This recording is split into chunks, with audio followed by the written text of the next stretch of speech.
Bonsoir, dans les titres du JT de ce 14 décembre, 5 entreprises mises en examen après l'explosion du cours Lafayette. Elles seront jugées pour homicide et blessures involontaires.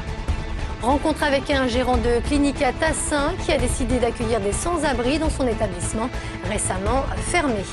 Enfin, Noël avant l'heure, la maîtrise de l'opéra propose un concert de chant traditionnel à l'église Saint-Bonaventure.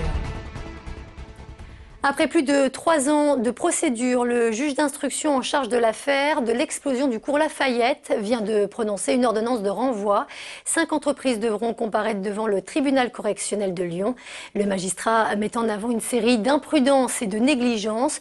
Une audience attendue par les associations de sinistrés. Les précisions de Félix Thomène. C'est peut-être la fin d'une longue galère pour les habitants du cours Lafayette sinistrés par une explosion due à une fuite de gaz le 28 février 2008. Après avoir attendu près de 3 ans pour pouvoir réemménager dans son appartement du 117 cours Lafayette, Claude Gindre attend toujours le remboursement de 16 000 € nécessaire selon lui pour se reconstruire après l'événement. Moi, je suis rentré, je n'avais plus rien. Il a fallu que je me rhabille complètement. On m'a donné 300 €. Qu'est-ce que vous voulez que je fasse avec 300 €? On ne voit pas les experts parce qu'ils n'ont pas le temps de venir nous voir, parce qu'ils ne veulent pas venir nous voir, parce qu'ils font ce qu'ils veulent et tout ça, c'est tout. Je me demande si c'était arrivé chez eux, si ça n'aurait pas été beaucoup plus rapide. Avec la décision du juge d'instruction de renvoyer devant le tribunal correctionnel les entreprises GRDF, GDF Suez, Veolia, Roche et Gauthier, la situation pourrait enfin évoluer pour tous les sinistrés. Selon les associations de victimes, ils sont encore une 50aine à attendre d'être indemnisés. 30 d'entre eux se porteront partie civile pour le procès. C'est une façon de tourner la page, mais c'est surtout une façon d'être indemnisé, puisque nous avons encore plusieurs dizaines de dossiers en souffrance, notamment le pool d'assureurs dirigé par AXA n'a pas fait son travail correctement, et nous attendons donc d'être indemnisés pour le temps perdu, comme toutes les indemnisations qu'on attend également d'ordre matériel. C'est au second semestre de l'année 2012 que devrait s'ouvrir le procès des entreprises GDF Suez, GRDF, Veolia, Gauthier et Roche pour homicide et blessures involontaires. Un procès attendu de pied ferme par les victimes pour enfin tourner la page. Contactées, les 5 entreprises, elles, n'ont pas souhaité répondre à nos questions. Fait divers, un homme d'une 50aine d'années a été découvert mort à son domicile, boulevard des États-Unis, dans le 8e arrondissement. La victime a été retrouvée avec un couteau planté dans sa tête. C'est son fils qui a fait cette macabre découverte. Le drame s'est déroulé dans la nuit de dimanche à lundi. Aucune trace d'effraction n'a été observée par les enquêteurs. Les investigations sont en cours. Justice, le réquisitoire est tombé en début d'après-midi dans l'affaire du meurtrier de la rue Sergent Blandan. L'avocat général a demandé la perpétuité avec une peine de sûreté de 22 ans à l'encontre d'Halim Larbès. Cet homme est accusé d'avoir violé, tué puis découpé le corps d'une femme de 55 ans. C'était en juin 2008. Le verdict est attendu dans la soirée.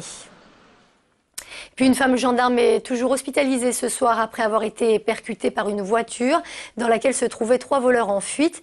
La scène s'est déroulée cette nuit dans une zone industrielle de Satolas dans le Nord-Isère. 3 malfaiteurs qui avaient tenté en vain de dérober du matériel IFI ont forcé un barrage. Ils sont pour l'heure toujours en fuite. Quant à l'agent, elle souffrirait d'un traumatisme crânien. L'enquête est en cours. 300, c'est le nombre de places manquantes dans les structures d'accueil d'urgence selon certaines associations. Elles viennent d'ailleurs de lancer un appel à la préfecture alors que les températures commencent à chuter.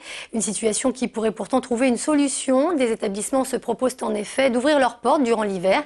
C'est le cas à Tassin où un gérant d'une clinique désaffectée se dit prêt à héberger une 50aine de sans-abri. Florent Bonnard l'a rencontré. Ici, le poste des infirmières avec la récapitulation des alarmes quand on les appelle dans une chambre. Et nous avons toutes les chambres d'hospitalisation que je peux vous montrer. La clinique du Rhin à Tassin-la-Demi-Lune est restée comme figée dans le temps. Quoique fermée depuis 6 mois, elle possède encore de nombreux lits, des sanitaires et une cuisine en état de marche. C'est pour toutes ces raisons que le docteur Guy Laurent, fondateur de cette institution, a décidé d'ouvrir ses portes aux plus démunis. J'ai 7000 m² de plancher, de locaux que je peux éclairer, chauffer, et il y a des gens qui crèvent de froid dehors. Et dans une civilisation normale, la moindre des choses, c'est dire venez à un endroit où vous pouvez être à l'abri et chauffer. Lointain cousin de l'abbé Pierre par son épouse, le docteur Laurent partage avec le fondateur d'Emmaüs de profondes valeurs religieuses, d'humanisme et d'entraide qui se retrouvent ici malheureusement confrontés à certaines lenteurs administratives. Dans son ancien bureau, le médecin retraité ne cache plus son agacement. Qu'ils prennent leurs précautions, qu'ils prennent leurs décisions, je veux bien, mais il faut quand même être sérieux et puis voir qu'il y a des gens qui ont besoin, qui sont dans le besoin. Et actuellement, ils attendent. C'est pas moi qui attends, c'est les gens qui sont dans la rue. 50 personnes devraient pouvoir être hébergées dans la clinique du Rhin de Tassin dès le début du mois de janvier. La préfecture ayant finalement donné son accord dans l'après-midi, le lieu sera géré par les services de l'Armée du Salut. À l'instar de Lyon et de ses 238 caméras, la ville d'Oulin vient de décider également d'investir dans la vidéosurveillance. Un centre de supervision urbaine a même été inauguré ce matin. Au total, 11 caméras ont donc été installées, pour la plupart en centre-ville. 12 autres devraient suivre l'année prochaine.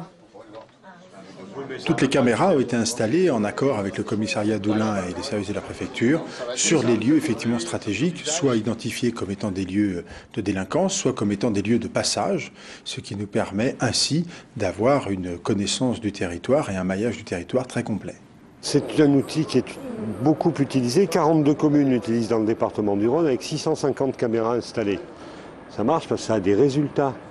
3 types de résultats. Ça sécurise la population au niveau du sentiment, ça permet de résoudre des faits délictueux et ça dissuade. Paris-Lyon via Clermont-Ferrand en 1h45, c'est la promesse du projet de la ligne à grande vitesse qui est en ce moment examinée.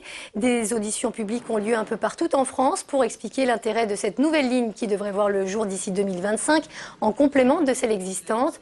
Une réunion avait d'ailleurs lieu hier soir à Lyon. Ce sera la première fois au monde qu'une deuxième ligne à grande vitesse vient doubler une ligne existante. Donc on est devant un modèle nouveau à inventer aussi pour savoir comment répartir les circulations par exemple entre ces deux lignes. Le débat public est justement destiné à faire émerger des idées forces et de mettre parfaitement au courant de l'opinion des gens le maître d'ouvrage qui est Réseau Ferré de France. Et puis on referme ce journal avec quelques notes de musique. La maîtrise de l'opéra propose son désormais traditionnel concert de Noël, un répertoire mêlant airs populaires et chants plus modernes. Jasmine Sorga a assisté à une représentation.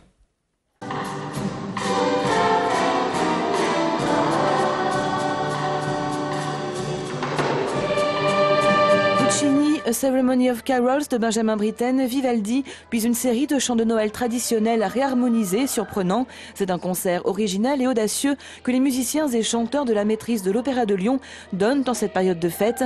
Un regard moderne sur Noël que l'on doit au compositeur Scott Stroman. Je suis compositeur et je vis à l'époque actuelle, donc je veux pouvoir introduire des sons venant de musique que j'écoute moi-même, comme les chants de Noël traditionnels ici. Ce sont des airs vraiment très bons et en plus ils sont si intemporels que je peux facilement leur faire subir n'importe quel traitement, que ce soit d'une manière vieillotte ou plus moderne. 95 choristes sur scène, âgés de 8 à 19 ans, tous élèves de l'opéra. Une scolarité du CM1 à la terminale où 10h30 de cours par semaine sont consacrés aux arts de l'opéra. Pour cette œuvre, ils ont dû s'adapter à la fantaisie du compositeur.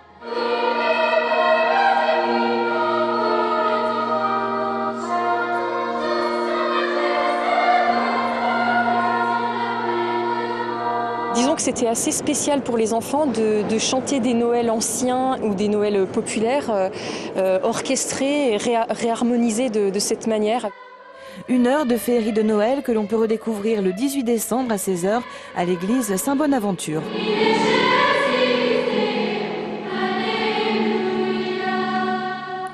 Et c'est la fin de ce JT. Merci de nous avoir suivis. Passez une très bonne soirée sur TLM.